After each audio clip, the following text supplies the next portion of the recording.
Today I will be doing an oil change on my John Deere D140 riding lawnmower. With the hood lifted, you will need to remove this little plastic trim piece to gain access to the oil drain plug.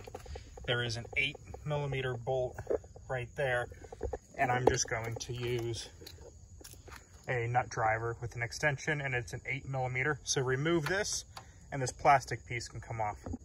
That is what that looks like. It just has these little plastic tabs that hinge in right there and that 8mm bolt on it. I have started the engine for a couple minutes beforehand to let the oil warm up. This plug you just twist off. It doesn't need a socket or anything. It just twists off. It's plastic. It helps if you turn your wheel some the other direction towards the left if you're sitting on the riding mower, so you can wedge an oil drain pan there. It is kind of an awkward fit though. If it's draining a little bit slow, you can open up your oil fill cap there to break that vacuum seal, and it should flow out a little bit quicker. This oil that is draining out is the Quaker State full synthetic 10W30 oil. If you see on the oil drain spout, it has a O-ring to seal it and these two little stubs sticking out on both sides. And then this plastic cap has these cutouts with these little 90-degree cuts in them. This just goes on there and twists, so the stubs go in there and then it turns to lock it. Now that it is done draining, I put the cap back on. It turns counterclockwise to lock and clockwise to unlock. But put the cap back on, dry everything down with a paper towel wherever you might have spilled oil, and then put the cover back on and we can move on to the oil filter next. I turned the wheel again, and on the other side it's the exact same scenario for the oil filter. 8mm socket on a nut driver. Take out the one 8mm bolt right there, and this little plastic cover will come off. Place an oil pan below, and then you may want to use one of these oil filter remover wrenches to get the oil filter out.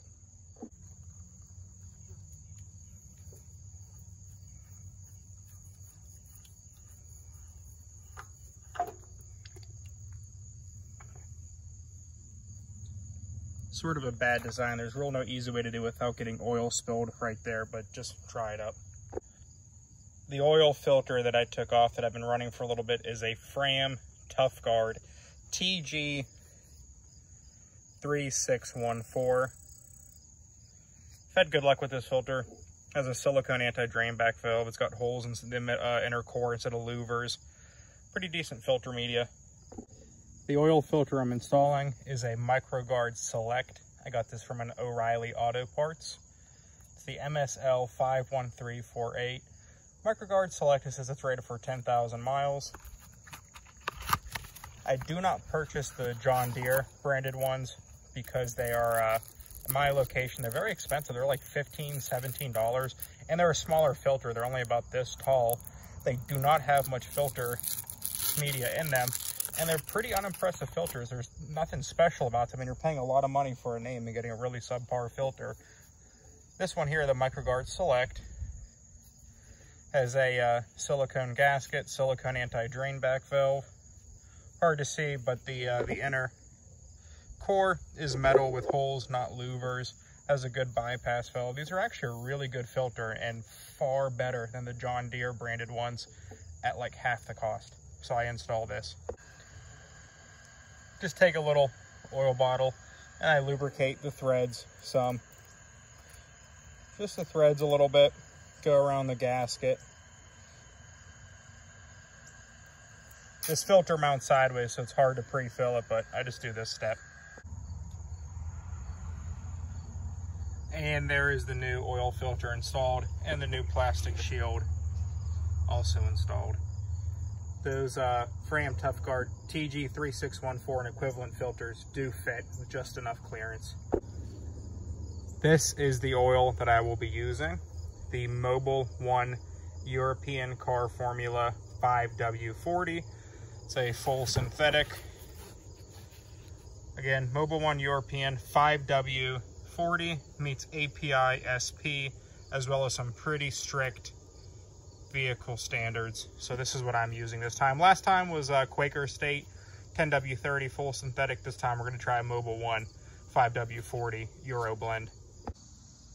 This particular engine in this D140 is the Briggs & Stratton 724cc 22 gross horsepower.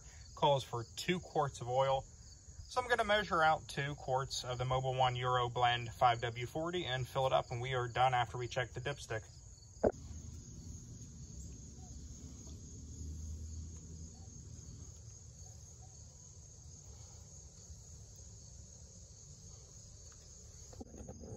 I started it up, let it run for about 2 minutes, and I checked the dipstick. And the oil is right there, kind of hard to see, but it's right between the low and the high mark on the 2 dots there. So, but it's brand new, it's almost clear as water on here. So what I'll usually do is, after the first time cutting the grass, I'll check it again, and if I need to add any, I'll add some, but it's usually fine.